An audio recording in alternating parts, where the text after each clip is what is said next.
Halo Taurus, selamat datang dan terima kasih sudah mampir. Untuk reading kali ini temanya adalah shadow work.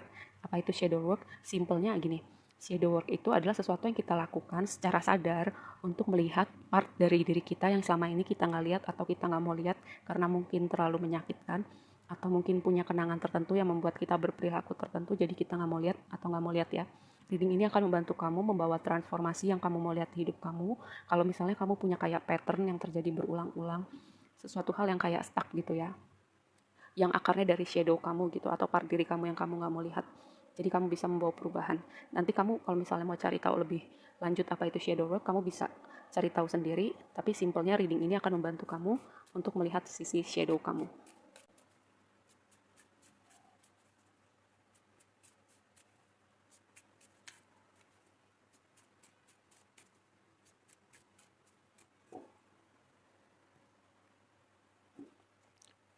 Oke, yang pertama, sisi shadow kamu yang kamu nggak lihat atau nggak mau lihat selama ini ya. Dengan jadi gini, nanti aku akan sebutkan beberapa, mungkin kamu resonate satu, mungkin kamu resonate dengan semuanya.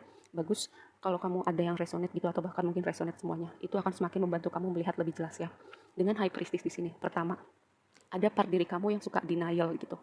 Yaitu termasuk shadow, kayak nggak mau dilihat atau nggak mau kamu lihat gitu, kayak denial sama realita, atau ada sesuatu hal misalnya tentang orang-orang tertentu atau situasi tertentu yang kamu tahu udah nggak baik tapi kamu kamu nggak mau lihat itu, kayak nggak mau lihat karena kayak nggak mau menerima kenyataan ya. Bisa juga dengan high priestess ini kayak kamu mengabaikan bahwa ada hal-hal loh yang tidak terlihat, sisi spiritual kita. Mungkin kamu orangnya terlalu logika gitu ya, kamu mungkin ekstrim yang nggak percaya Tuhan atau nggak percaya bahwa ada kekuatan lain yang tidak bisa kayak mata kita lihat. Ada kekuatan lain yang besar gitu, yang bikin alam semesta ini berjalan, yang berpengaruh juga ke hidup kita. Dan dengan high priestess ini, atau sebaliknya ya, bisa jadi kamu orang yang hidup terlalu banyak hidup dalam kepala kamu, terlalu banyak hidup dalam imajinasi. Yaitu tadi, karena ada part dari realita kita yang mungkin menyakitkan, yang mungkin membuat tidak nyaman, jadi kita mencari suatu tempat pelarian ya. Pelarian itu seperti apa? Bisa dengan hubungan, bisa dengan makanan, bisa dengan alkohol, atau hal-hal lain yang mendistrak kita dari realita kita. Jadi ekstrimnya antara kita nggak mau melihat realita kita, atau kita kayak terlalu tenggelam gitu dalam dunia selain realita kita gitu. Semoga bisa dipahamin gitu sisi ekstrim dari shadow kamu ini. Oke, sesuatu terjadi di masa lalu yang mempengaruhi kenapa shadow ini.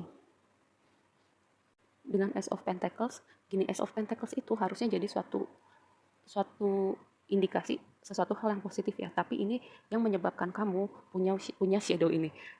Misalnya gini, kayak kamu ketemu dengan ajaran baru, filosofi baru yang membuat kamu kayak berbalik 180 derajat dari apa yang kamu yakinin sebelumnya. Kayak kamu menemukan pemikiran baru, atau pengalaman hidup kamu kayak bikin kamu punya suatu pemikiran tertentu tentang Tuhan, tentang realita, tentang hubungan kamu sama sesama manusia, dan perubahan dalam pemikiran itu dengan konsep-konsep filosofis yang baru itu jadinya ekstrim menyeberang gitu, dimana seharusnya idealnya konsep antara, aku selalu bilang, intuisi dan logika itu ada waktunya semua. Kalau terlalu ekstrim ke intuisi atau imajinasi, kita lupa bahwa kita hidup dalam realita ini. Kalau terlalu logika gitu, berarti kita mengabaikan bahwa ada sesuatu part kekuatan yang ada di hidup kita yang tidak kita bisa lihat, tapi itu ada. Seperti itu ya. Atau gini, ada sesuatu kejadian di waktu lampau, kamu berpikir kamu akan bisa jadi sesuatu nih. Misalnya kamu punya rencana dengan hidup kamu, kayak kamu punya rencana untuk kuliah jurusan tertentu, kamu rencana membangun bisnis tertentu, atau kamu punya rencana gitu. Misalnya kamu ketemu seseorang, terus kamu, wah bisa jadi sesuatu hubungan yang serius nih, tapi ternyata hubungannya bubar jalan. Bahkan mungkin uh, ketika udah dikit lagi menikah nih, ternyata batal gitu ya. Hal-hal yang kamu berpikir bahwa itu akan sejalan seperti yang kamu mau, ternyata berbalik 180 derajat dari rencana kamu, atau dari yang kamu mau untuk terwujud dalam realita kamu. Dan itu membuat kamu kayak, itu tadi, jadinya kamu apatis gitu, pesimis sama hidup. Ngapain lagi aku menginginkan sesuatu, ngapain lagi aku percaya sama Tuhan, toh Tuhan gak sayang sama aku, semesta gak sayang sama aku, intinya aku jalan sendiri. Kayak buat apa lagi aku berusaha, buat apa lagi aku optimis gitu. Atau dengan sesuatu hal yang tidak berjalan seperti yang kamu mau, yang tadi aku bilang, kamu melarikan diri dengan mendistraksi atau melakukan hal-hal yang supaya kamu nggak perlu merasakan hal itu, supaya kamu nggak perlu melihat hal itu, lari dari kenyataan, denial, dan hal-hal semacam itu ya. Yang tadi aku bilang, misalnya bisa dengan alkohol, dengan belanja, dengan makanan. Aku pernah bilang kalau misalnya kayak belanja atau alkohol itu kan sebenarnya kalau sekali-sekali nggak apa-apa, tapi ketika kita udah ketergantungan dan itu udah kebanyakan. Hal-hal yang terlalu banyak itu kan jadinya nggak bagus ya. Karena kita jadi tergantung sama hal itu. Ketika hal itu nggak ada, kita mungkin jadi gelisah, merasa ada yang kurang, mau ngapa-ngapain juga nggak fokus. Seperti itu ya ekstrimnya. Lalu efeknya di kehidupan kamu yang sekarang. Dengan Five of Swords ini kan kartu angka 5 itu adalah angka transisi. Ketika fase hidup kamu berada di zona transisi, zona yang mungkin terlihatnya abu-abu, semakin apa ya? Semakin kamu nggak tahu gitu, semakin kamu pesimis, semakin kamu nggak percaya Tuhan, semakin kamu mungkin marah gitu, ekstrimnya marah sama Tuhan, semakin bodoh amat juga bisa. Lalu ini juga berbicara tentang karena kamu udah apatis gitu atau udah pesimis, yang tadi aku bilang udah nggak mau ngapa-ngapain, udah kayak nggak mau berusaha, terus ini juga berpengaruh pada hubungan kamu dengan orang-orang di sekitar kamu ya, jadi kamu juga bodoh amat sama diri kamu, bodoh amat sama orang-orang di sekitar kamu. Mungkin kamu nggak sadar, nggak, aku kayaknya nggak kenapa-napa sama orang-orang di sekitar aku. Menurut kamu itu nggak kenapa-napa karena kamu udah terlalu lama tenggelam dalam shadow kamu. Jadi kayak kalau kamu nggak merasa seperti itu karena kamu melihat dari sudut pandang kamu. Coba kamu cek gitu, tanya orang-orang di sekitar kamu, gimana kamu menjalani hidup, gimana perspektif kamu sama hidup, sama orang-orang di sekitar kamu. Kalau sisi ekstrimnya ini bisa jadi karena kamu udah bodo amat gitu, kayak kamu cuek banget, kamu gak menjaga lagi hubungan kamu dengan orang-orang sekitar kamu, atau kamu jadi kayak orang yang gampang bertengkar atau berargumen atau ribut gitu sama orang-orang di sekitar kamu. Yang selanjutnya, kalau shadow kamu bisa bilang sesuatu, ya Seven of Swords ini kayak berhenti lari gitu ya, berhenti lari dari kenyataan, berhenti lari dari diri kamu. Kalau misalnya ada part dari diri kamu yang perlu kamu lihat, yang perlu kamu pulihkan, supaya kamu apa? Kamu nggak perlu lagi lari dari kenyataan, melakukan hal-hal tertentu supaya jadi distraksi diri kamu karena hal itu terlalu menyakitkan atau terlalu traumatis bisa jadi ya. Karena apa? Sebenarnya hal itu bisa kita lepaskan dari diri kita, dari hidup kita. Energi yang stagnan di tubuh kita itu juga bisa keluar kalau kita mau lihat, kita merasakan, lalu kita belajar memaafkan. Kan sebenarnya emosi itu kalau nggak dirasakan dia akan mendem di tubuh kita. Makanya kita butuh mengekspresikan emosi kita. Contohnya salah satunya dengan nangis gitu ya. Dengan nangis itu akan keluar gitu dan nggak akan mendem di tubuh kita. Jadi energinya nggak stagnan dan nggak akan membuat kita mengundang energi yang sama atau berputar-putar di tempat yang sama. Kayak kita ngundang situasi yang sama, ngundang orang-orang yang sama dengan dinamika yang sama. Karena apa? Masih ada yang perlu kita lihat nih dari diri kita, dari energi yang stagnan di tubuh kita supaya apa bisa kita lepaskan. Dan kalau kamu mau lihat ada perubahan terjadi di hidup kamu, ya salah satunya dengan cara seperti itu. Cara channeling energi kamu, cara channeling shadow kamu gitu. Ini kelanjutan dari Seven of Swords, sorry. Ten of Swords itu kan berbicara tentang ending ya. Sebenarnya kamu tahu kamu capek gitu. Kalau kamu lari terus kamu capek. Sampai kapan kamu mau lari? Sampai sementok apa kamu mau lari? Jadi kayak karena udah mentok mau gak mau kamu lihat gitu. Atau semesta mendatangkan satu situasi yang bikin kamu mau gak mau, kamu oh iya aku harus dealing nih dengan hal itu. Oh iya aku mau gak mau harus belajar melihat hal ini supaya aku proses dan aku lepaskan dan ada perubahan di hidup aku perlahan-lahan gitu. Dengan perubahan kecil perlahan-lahan kan kalau dilakukan terus-menerus akan membawa perubahan besar di hidup kita ya. Seperti itu. Sebenarnya kamu tahu kamu capek, cuman kamu entah kenapa masih mau lari, masih mau mendistraksi diri kamu dengan berbagai macam hal, supaya kamu nggak lihat hal itu, supaya kamu nggak merasakan hal itu. Kita konfirmasi lebih lanjut. High Priestess-nya, Hangman, Two of Cups. Oke. Yang aku bilang efeknya tadi ya, efeknya itu berpengaruh sama orang-orang di sekitar kamu. Akarnya bisa jadi ya itu tadi sesuatu yang terjadi di waktu lampau, bisa jadi karena di sini ada Four of Wands ya, itu terjadi waktu kamu kecil atau terjadi dengan salah satu hubungan romantis kamu dan kamu masih belum bisa move on gitu, belum bisa mengikhlaskan, belum bisa memaafkan atau melepaskan itu gitu. Oh ya udah ini sudah berakhir, waktunya aku menatap ke depan, aku merelakan apapun yang udah terjadi di belakang, masa lalu nggak bisa diubah, yang bisa diubah adalah cara aku menjalani kehidupan ya. Karena apa? Hangman itu berbicara tentang perubahan perspektif gitu. Kita mengambil waktu dengan ketidaknyamanan ya. Melihat luka masa lalu, melihat akar dari masalah kita itu nggak nyaman. Karena kita kayak mundur lagi nih. Mundur lagi waktu lampau melihat hal itu supaya kita bisa lepaskan. Itu tidak nyaman tapi kamu bisa membawa perubahan yang kamu mau. Perubahan yang kamu mau lihat di hidup kamu. Ace of Pentacles. sesuatu yang tidak berjalan seperti yang kamu mau. Bisa jadi ya, mungkin dengan four of wands di sini juga sebagian dari kamu, keluarga kamu terpisah gitu, terus itu mempengaruhi konsep kamu tentang hubungan, tentang keluarga. Kayak ngapain berumah tangga, ngapain punya hubungan romantis, nanti juga berakhir kayak waktu aku kecil gitu, orang tua aku berpisah.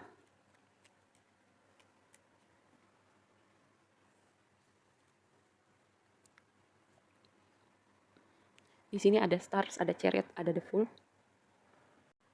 Dengan kombinasi kartu ini aku berpikir bahwa kamu, karena kamu udah terlalu lama berada dalam situasi ini, kayak kamu mengabaikan shadow kamu ini, kamu nggak sadar itu udah mempengaruhi banyak hal di hidup kamu, jadinya itu udah zona yang familiar buat kamu. Jadi kayak kamu ngerasa ngapain bawa perubahan, kayak sesuatu, kayak aku dan shadow aku ini udah familiar, aku nggak mau berubah karena aku nggak mau apa ya, masuk ke zona yang tidak familiar ya, walaupun rasanya menyakitkan, tapi karena kita familiar itu yang bikin kita sulit berubah, sulit untuk keluar dari situasi itu. Tapi bukan berarti nggak bisa ya, tinggal gimana yang tadi aku bilang, kita mau atau enggak belajar gitu, melepaskan, belajar untuk merasakan perasaan yang selama ini kita pendam gitu, terlalu banyak menumpuk di dalam hati kita, sebenarnya bisa kita lepaskan. Tapi ada part dari diri kamu yang resisten dengan hal itu. Lalu di sini ada five of swords.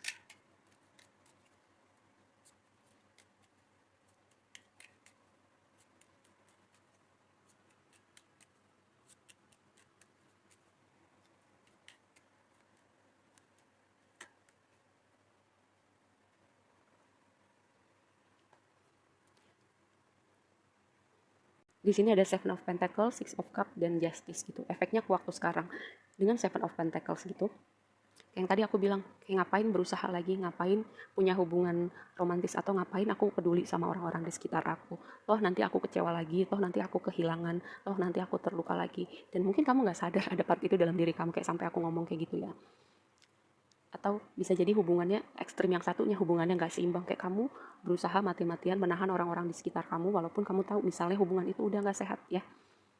Dengan justice di sini kan, justice sebenarnya berbicara tentang keseimbangan, tapi karena di sini ada five of swords ya, kayak sebagian dari kamu kayak shadow-nya ini efeknya di ekstrim yang kiri atau ekstrim yang kanan. Ekstrim yang misalnya yang kiri itu kamu kayak bodo amat gitu, ekstrim yang kanan kayak kamu berusaha gitu menahan semua orang walaupun udah gak sehat, walaupun hubungannya udah toksik atau gak baik. Karena itu yang terasa familiar buat kamu ya, dinamika yang tidak sehat itu yang terasa familiar buat kamu, walaupun menyakitkan, tapi kayak kamu nggak tahu nih sesuatu yang nggak menyakitkan itu seperti apa. Tapi kan sekarang aku udah kasih tahu ya, semoga ini sebuah awal yang baru buat kamu mau perubahan di hidup kamu.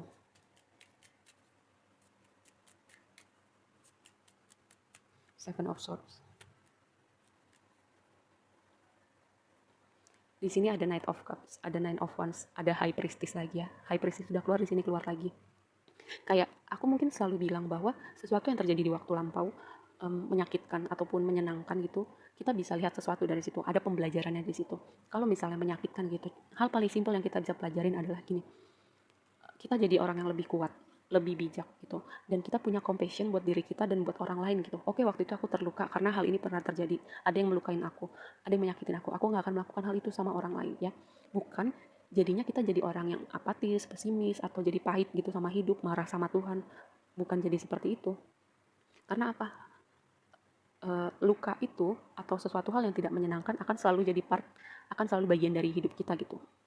Karena selama kita masih jadi manusia akan ada hal-hal tidak menyenangkan, akan ada hal yang menyenangkan, gantian aja, dan ada hal-hal yang tidak kita duga. Tapi itulah warnanya jadi manusia gitu. Kalau misalnya sekarang coba deh gini, kalau semua hal menyenangkan, semua hal mulus-mulus aja gitu, hidup kita nggak ada tantangan, bosen kita. Kak tahu dari mana kalau kita bosen? Coba aja main game yang kamu menang terus, yang gampang terus, pasti kayak oke, sekali, dua kali, ketiga kali, lama-lama kamu bosen pasti. Aduh, gampang banget, nggak ada yang lain apa. Sama kayak hidup.